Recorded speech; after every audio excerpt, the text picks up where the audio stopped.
Welcome students, good afternoon. बेटा अभी तक जो सीरीज आपने देखी, ठीक है ना, रिकॉर्डेड लेक्चर की, वो थी बोर्ड्स पर डिपेंडेंट केमिकल थर्मोडायनामिक्स। इस चैप्टर को हम कंटिन्यू कर रहे थे, ठीक है। वो चैप्टर लगभग 80% तक हो गया है, ठीक है ना। बचा हुआ 20% अभी कमिंग लेक्चर्स में आपको मिलेगा। लेकिन जो टॉपिक अभी तक हो चुके हैं उसी पर बेस्ड मैं एंट्रांस लेक्चर भी आपको देने जा रहा हूँ, ठीक है।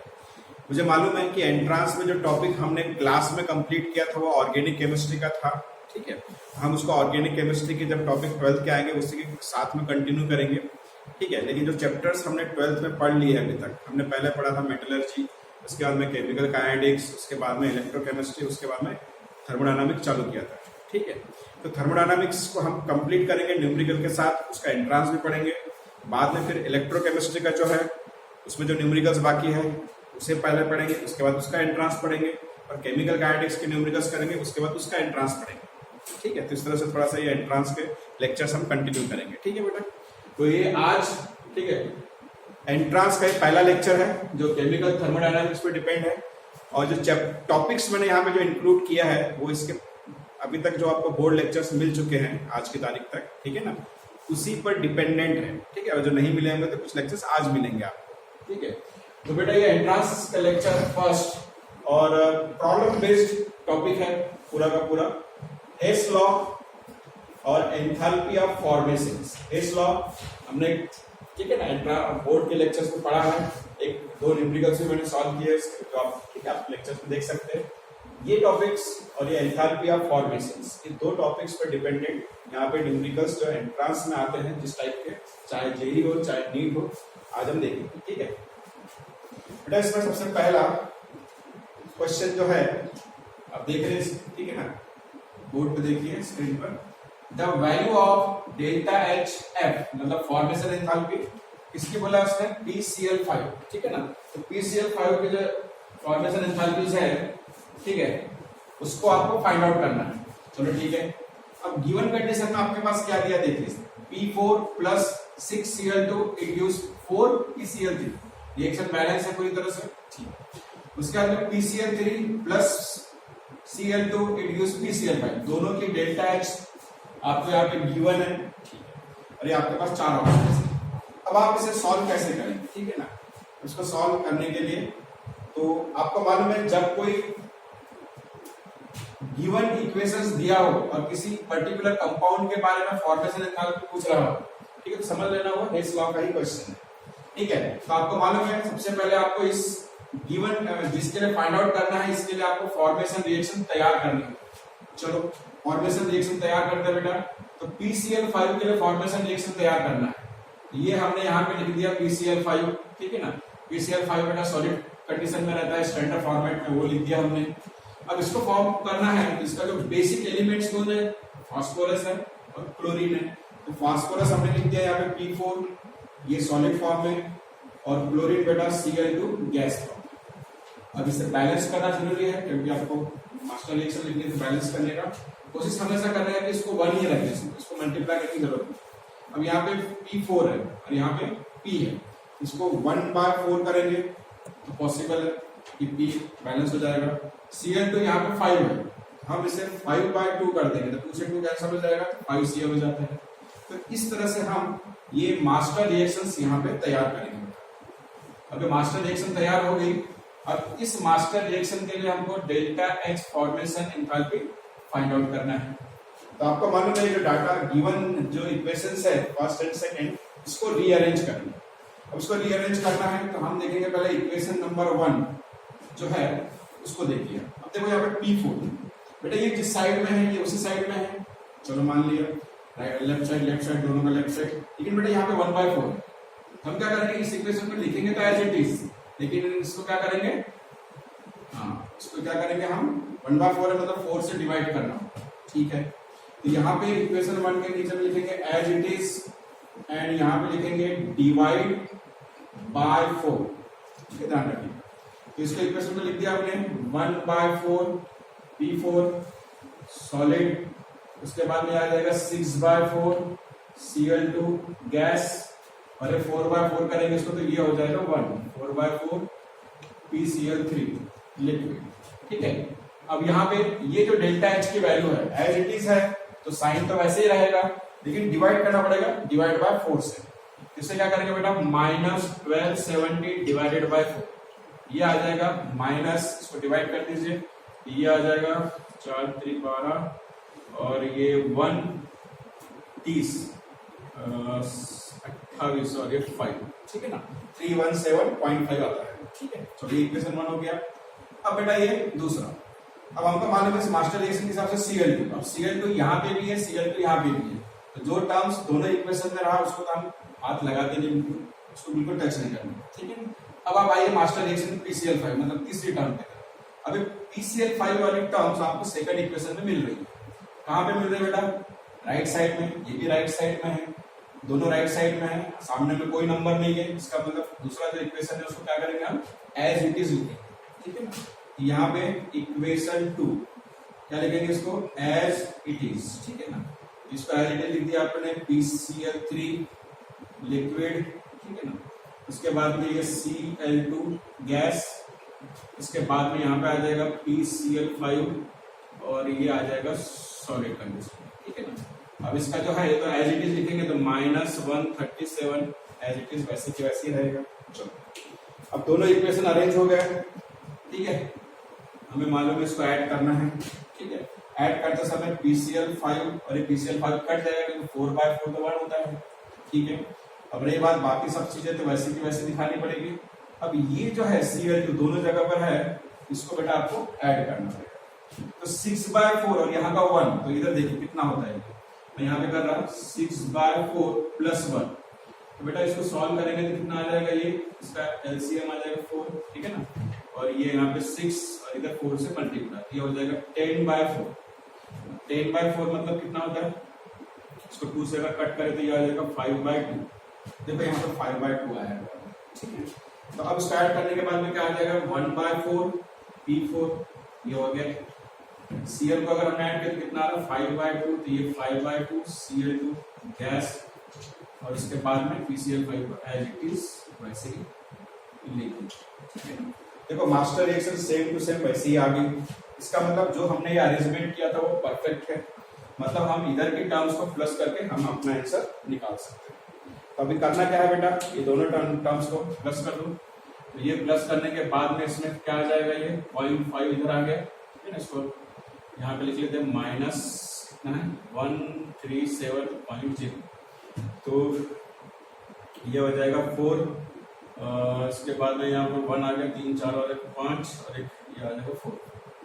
तो देखो यहाँ पे आंसर में कहाँ पे दिखाई दे रहा है आपको, देखो ये आंसर सी आपको दिखाई दे रहा है -4545 किलोजूल पर मोल। ठीक है, इस तरह से बेटा ये हो गया आपका आंसर।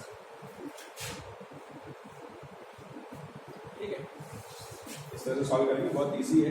पैटर्न वही है बेटा, बोर्ड में सॉल्व करो या एंट्रांस में सॉल्व करो, आप करना इसी तरह से एस लॉ के साथ। ठीक है, इसमें कोई शॉर्टकट नहीं है, जहाँ पे शॉर्टकट रहेगा मैं आपको बताऊंगा। चलो नेक्स्ट क्वेश्चन पे जाते हैं हम। ठीक है, अब बेटा नेक्स्ट क्वेश्चन जो है इसमें देखिए कुछ अलग तरीके से पूछा है, ये एंथैल्पी ऑफ फॉर्मेशन पर डिपेंड है। ध्यान से देखिएगा यहाँ पे। ठीक है, देखिए एंथैल्पी ऑफ फॉर्मेशन लिखा जरूर है, लेकिन वो है क्वेश्चन बराबर हेस लॉ पे।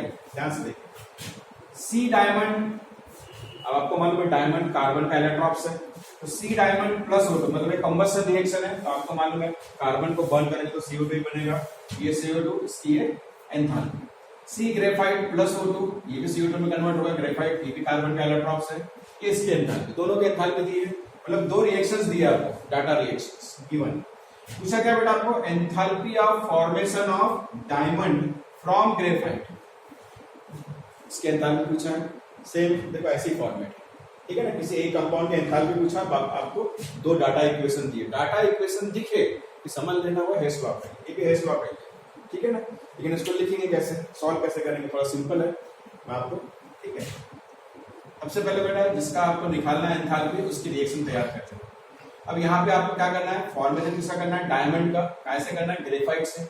इसका रिएक्शन कैसे लिखा जाएगा, रिएक्शन के पर्पस की वजह से मैंने एक क्वेश्चन यहाँ पे लिया है, बाकी तो सिंपल है फॉर्मेट। तो देखो मास्टर रिएक्शन कैसी रहेगी इसमें, सी मतलब कार्बन, ये ग्रेफाइट, इट गिव्स सी, और ये डायमंड।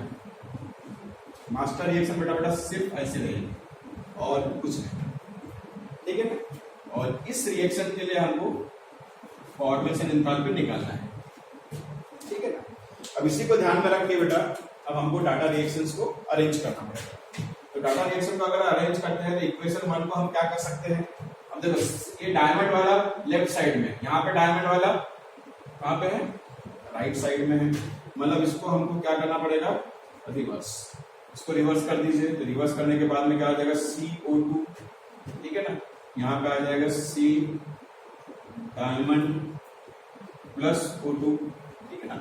इसकी एंथैल्पी जो है, अब रिएक्शन रिवर्स हो गई तो एंथैल्पी क्या हो जाएगी, एंथैल्पी प्लस में आ जाएगी, प्लस 395, ठीक है, डेल्टा H की वैल्यू, ठीक है ना।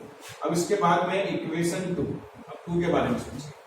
अब बेटा इसमें ये ग्रेफाइट है, अब ये ग्रेफाइट इस साइड में है, ये भी ग्रेफाइट उसी साइड में है, मतलब सेम साइड में है, नंबर सामने कुछ नहीं है, मतलब इस इक्वेशन को हम क्या करेंगे, एज इट इज लिखेंगे, एज इट इज, ठीक है ना। इसको लिखेंगे C, ये ग्रेफाइट, ठीक है ना, plus O2, it gives CO। अब इसके एंथैल्पी एज इट इज लिखना पड़ेगा आपको, -393, ठीक है ना। तो दोनों इक्वेशंस अरेंज हो गए, अब दोनों को ऐड करेंगे, देखते हैं जो हमारी मास्टर रिएक्शंस है वो आ रहा है कि नहीं आ रहा है। इस तरह से हम यहाँ पे दोनों को ऐड करें। इधर देखिए, यहाँ से CO2 कैंसल, O2 भी कैंसल, ये आ गया बेटा C, यहाँ पे ग्रेफाइट, और ये आ गया C, यहाँ पे टाइम, मास्टर रिएक्शन आ गई सेम टू सेम। अब इसको ये कर सकते हैं, अब ये प्लस 395 माइनस 393, आपको मालूम है ऐसे कितना आएगा, प्लस में आएगा 2.0, ठीक है ना। तो आपको दिख रहा है यहाँ पे आंसर 2.0, तो ये आ गया आपका आंसर, ठीक है ना, सिंपल रहता है, ठीक है ना। चलो आगे बढ़ते हैं फिर, ठीक है।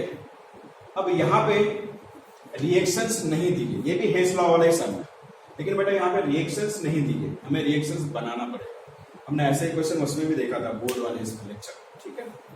अब यहाँ पे देखो ध्यान से, ठीक है, यहाँ पे C2H4 का फॉर्मेशन एंथैल्पी दिया है x1, ध्यान से देखो, if delta HF C2H4 and delta HF C2H6 are x1 and x2, दोनों के एंथैल्पी दी है, लेकिन टाइम में दी है x1 और x2 की टर्म में दी, ठीक है। यहाँ पे दोनों के एंथैल्पी दी है x1 x2। अब पूछा क्या आपको, heat of hydrogenation of C2H4। अबे हाइड्रोजनेशन का मतलब होता है एडिशन ऑफ H को ऐड करना, ठीक है ना, मतलब हाइड्रोजनेशन।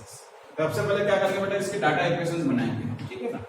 तो देखो इसको सॉल्व कैसे करेंगे, डाटा इक्वेशन पहले बनाना, ठीक है। यहाँ पे इसका डाटा इक्वेशंस देखो बेटा, फॉर्मेशन एंथैल्पी डेल्टा HF है ना, ये C2H4 हमको बनाना है, हम क्या करेंगे, C2H4 पहले इधर लिखेंगे, ठीक है ना। अब इसको बनाना है तो आपको मालूम है इसमें कार्बन और हाइड्रोजन है, कार्बन सॉलिड फॉर्म है और हाइड्रोजन रहता है बेटा H2 गैस फॉर्म। अब इसको बैलेंस करो, कार्बन 2 है तो यहाँ पे आ जाएगा 2, हाइड्रोजन 4 है तो यहाँ पे आ जाएगा 2, ओके। अब इसके एंथैल्पी जो है फॉर्मेशन एंथैल्पी डेल्टा HF कितनी दिया बेटा, x1 लिख दो उस तरह से, ये हो गया पहला इक्वेशन, ठीक है ना, ठीक है, ये हो गया पहला इक्वेशन, इसको हम इस तरह से पहला इक्वेशन बोल सकते हैं इसको, ठीक है। अब दूसरा इक्वेशन जो है इसका इक्वेशन नंबर 2, अभी किसके लिए बनाना है, C2H6 का फॉर्मेशन, इसको भी आप ऐसे लिख सकते हैं, कैसा लिखेंगे इसको, C2H6, ठीक है। इसको भी फॉर्म करना है तो कार्बन सॉलिड और हाइड्रोजन है तो H2 गैस, ठीक है। अब इसको बैलेंस कीजिए तो यहाँ पे ये 2 आ जाएगा, H6 है तो यहाँ पे 3 आ जाएगा, और इसका डेल्टा HF ये आ जाएगा बेटा x2। तो डाटा इक्वेशन तो बन गई, ठीक है। अब हमको क्या चाहिए, मास्टर रिएक्शन बनानी है, हाइड्रोजनेशन ऑफ C2H4। तो मास्टर रिएक्शन कैसे बनाएंगे, तो इसको बॉक्स के अंदर बनाएंगे मास्टर रिएक्शन, ये आपका आंसर के तौर पर लाना पड़ेगा। ध्यान से देखो क्या बोल रहा है, हाइड्रोजनेशन ऑफ C2H4, मतलब C2H4 में क्या ऐड करना है बेटा, हाइड्रोजन। तो देखो रिएक्शन कैसे बनाएंगे, C2H4, देखो ऐड करना है तो इस साइड में लिखना पड़ेगा, फॉर्मेशन कहा तो इधर लिखने का, प्रोडक्ट साइड इधर C2H4, इसमें ऐड क्या करना बेटा, हाइड्रोजन, तब जाके इसमें हाइड्रोजन जब ऐड करेंगे तो ये कितना क्या हो जाएगा, C2H6, ठीक है ना। C2H4 से C2H6 में कन्वर्ट हो सकता है, दो हाइड्रोजन ऐड करने, ये थोड़ा सा हमने ऑर्गेनिक केमिस्ट्री में पढ़ा है। अब ये मास्टर रिएक्शंस हो गई, बैलेंस भी है रिएक्शंस। इस रिएक्शन के लिए हमको एंथैल्पी निकालना है, इस रिएक्शन के लिए हमको एंथैल्पी निकालना है, तो इसको डेल्टा H 0 करके इसमें से क्वेश्चन मार्क्स, ठीक है ना। अब बेटा इसमें ये मास्टर रिएक्शन हो गई, अभी सर दोनों इक्वेशन को हमको अरेंज करना है। तो इक्वेशन नंबर 1, अब देखिए इक्वेशन नंबर 1 में C2H4 जिस साइड में है, क्या ये उसी साइड में है, नहीं, ये अपोजिट, मतलब इधर, ये लेफ्ट में है और राइट में है। इसका मतलब इक्वेशन 1 को हमें क्या करना पड़ेगा, रिवर्स करना पड़ेगा। इक्वेशन 1 रिवर्स हो जाएगा, ठीक है ना। इक्वेशन 1 रिवर्स हो गया, मतलब C2H4 it gives twice C solid plus twice H2 gas, ठीक है ना। अब इसका जो ये है डेल्टा X, ये जो है X, अब इक्वेशन रिवर्स हो गया तो ये क्या में आ जाएगा बेटा, -x1, पहले प्लस में था अब माइनस में आ जाएगा, ठीक है। अब उसके बाद में इक्वेशन नंबर 2 को देखो, इक्वेशन नंबर 2 ध्यान से देखिए। अब C2H6 जिधर है, H2 तो दोनों जगह पर है, इसको छोड़ ही दो। C2H6 जिधर है बेटा उधर उसी साइड में दिख रहा है आपको, ठीक है ना। मतलब ये क्या रहेगा, एज इट इज, कुछ करने की जरूरत नहीं। अब क्या आ जाएगा, ये twice C plus thrice H2, फिर क्या आ जाएगा इसमें, ये आ जाएगा C2H6, ठीक है। अब इसको एज इट इज लिखा है हमने, इसका मतलब इसका जो एंथैल्पी है वो तो ऐसे रहेगा X2, ठीक है ना। अब बेटा इसको ऐड करते हैं, ठीक है। अब ध्यान से देखिए, इसमें बेटा 2C से 2C कट गया, 2H2O से 3H2O, 2 तो कट गया, यहाँ पे एक H2 बचा, ठीक है। अब जो बच गया उसको लिख लीजिए, तो क्या बचा इसमें, C2H4, यहाँ पे H2 बचा, इधर क्या बचा, C2H6। देखो मास्टर रिएक्शन बिल्कुल सेम टू सेम आ गई। इसका मतलब अब हमको आंसर लाना है, इसका मतलब एंथैल्पी को प्लस कर सकते हैं, तो ये माइनस में, तो ऐसा कोई, ठीक है, तो क्या हो जाएगा, X2 माइनस X1, हम ऐसा भी लिख सकते हैं, X2 माइनस X1, तो ये प्लस में है माइनस में है, या तो उल्टा लिखना है तो ऐसा लिख सकते हैं, minus X1 plus X2 plus X2, दोनों आंसर हो सकता है, ठीक है ना। अब आपको आंसर में देखना कि ये क्या दिख रहा है आपका आंसर, ठीक है। माइनस X1 प्लस X2 दिख रहा है कहीं पे, नहीं दिख रहा है, लेकिन X2 माइनस X1 दिख रहा है क्या, हाँ दिख रहा है, ये हमारा आंसर, ठीक है। अब बेटा लास्ट सम, ठीक है। इस पर्टिकुलर लेक्चर में 20 आपको असाइनमेंट के क्वेश्चन है, आपको जिस दिन लेक्चर मिलेगा उसी दिन सॉल्व करना। जो भी डाउट रहेगा क्वेश्चन में, आपको मैं अलग से डाउट का जो लेक्चर रहेगा, डाउट का अलग से लेक्चर रिकॉर्ड करके हम भेजेंगे, ठीक है ना। बिल्कुल दूसरे दिन आपको मिल जाएगा, ठीक है। हर क्वेश्चन सॉल्व करना, 20 क्वेश्चन दे रहा हूं मैं आपको, जिसमें 4 मैंने बोर्ड पे सॉल्व कर दिए, आपको बचे हुए 16 करने का, ठीक है। आंसर नहीं दूंगा अभी, ठीक है, आप सॉल्व करो, एक दिन बाद आपका आंसर मैं सेंड करो, व्हाट्सएप पर मिल जाएगा, ठीक है। अब बेटा ये जो लास्ट क्वेश्चन है, देखिए इसमें, what amount of energy is release in combustion of 5.8 gram of C4H10। Question बोल रहा है कि भी अगर मैं C4H10 जो है, ठीक है ना, उसका 5.8 ग्राम लूं और उसका क्या करवाओ, कंबशन, तो कितनी एनर्जी रिलीज होगी। अब ऐसा क्वेश्चन अगर आता है तो आप सॉल्व कैसे करेंगे, ठीक है ना। तो बेटा कंबशन बोला है उसने, तो कंबशन रिएक्शन सबसे पहले आपको लिखनी होगी। हमारी किस्मत अच्छी है कि यहाँ पे कंबशन रिएक्शन दिया हुआ है, न दिया होता तो भी हम इजीली लिख सकते थे। तो कंबशन रिएक्शन कैसे लिखते हैं बेटा, जो कंपाउंड दिया है लिखा है यहाँ पे प्लस O2 लिखने का, और आपको मालूम है कोई भी ऑर्गेनिक कंपाउंड हमें क्या देगा, CO2 प्लस H2O, बाद में बैलेंस कर लेना उसको, अब यहाँ पे दिया हुआ है, अच्छी बात है। अब हमें इसको सॉल्व कैसे करेंगे, तो बेटा हमें ये देखना होगा, क्योंकि इस कंबशन रिएक्शन की यहाँ पे एंथैल्पी भी दी है, ठीक है ना। अब पूछा है आपको 5.8 ग्राम के लिए, तो बहुत सिंपल सा लॉजिक है बेटा, ये एंथैल्पी भी कंबशन एंथैल्पी है, इसकी कंबशन ही हो रहा है ना इसमें, लेकिन यहाँ पे इसके 2 मोल्स इन्वॉल्व है, तो हमें सिर्फ इतना निकालना है कि ये 2 मोल मतलब कितने ग्राम। अगर हमने ये निकाल दिया कि 2 मोल C4H10 का 2 मोल्स मतलब कितने ग्राम, हाउ मच, तो अगर ये हमने निकाल लिया इसका मतलब इतने ग्राम में इतनी एंथैल्पी, तो 5.8 ग्राम में कितनी, क्रॉस मल्टीप्लाई कर देंगे आ जाएगा आंसर। ठीक है, सबसे पहले हमें इसको क्या कन्वर्ट करना है मोल में, ठीक है ना। तो देखो इसको मोल में कन्वर्ट कैसे करेंगे, यहाँ पे ठीक है सॉल्व करना चालू कर दिया हमने। मोल ऑफ 2, ठीक है ना, इसको चल लिखेंगे C4H10, ठीक है ना, मोल ऑफ, ठीक है ना, मोल ऑफ 2, ठीक है, कितना मोल, तो इसको निकालेंगे इसके बस में। निकालने के लिए ये 2 का ऐसा लिखो। अब कार्बन का जो है ये 12 होता है उसका एटॉमिक मास इंटू 4, फिर प्लस हाइड्रोजन का कितना होता है 1 और मल्टीप्लाई का 10, ठीक है, तो मोल निकल जाएगा। कितना आ जाएगा बेटा 12 इंटू कितना हो गया 48 और ये 10 और ये 2, मतलब 2 इंटू कितना आ जाएगा 58, ठीक है, तो ये हो जाएगा इसका डबल, मतलब 8 × 16 और 1 11, तो 116 ग्राम आया। मतलब हम सब ग्राम में निकालेंगे, मोल निकालेंगे जरूरत नहीं, मोल दिया है इसका ग्राम, ठीक है, ग्राम ऑफ फूड CH4H10, तो इतना।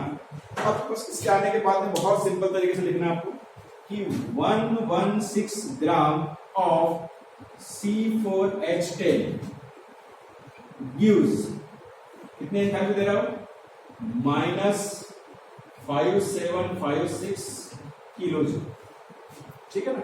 तो यहां पे बेटा 5.8 ग्राम ऑफ C4H10, ठीक है ना, गिव्स हाउ मच, इतना इजी। अब इसको क्रॉस मल्टीप्लाई कर दो, ठीक है ना, अब इसका मल्टीप्लिकेशन इसके साथ, इसका मल्टीप्लिकेशन इसके साथ, ठीक है ना, ये क्वेश्चन मार्क्स मल्टीप्लाई बाय 116 और ये 5.8 मल्टीप्लाई बाय -5756, ठीक है ना, तो question marks equal to 5.8 multiply by -5756 divided by 116, ठीक है ना। तो इसको सॉल्व करेंगे, तो सॉल्व करने के बाद सॉल्व कैसे करने का, बहुत सिंपल है। इसको ले लीजिए आप 0.1 और ये एग्जैक्टली इसका डबल है, ठीक है ना, ये अदर 2 8 2 जा 16 1 बचा 5 2 10 11 एग्जैक्टली डबल, ये कट गया ये 1 से 2 से, ठीक है, 58 2 जा 116, फिर 2 से बेटा इसको काट दीजिए, यहाँ पे आ जाएगा 2 2 जा 4 बचा 1 1 से 1 8 2 जा 16 बचा 1 फिर 15 हो गया,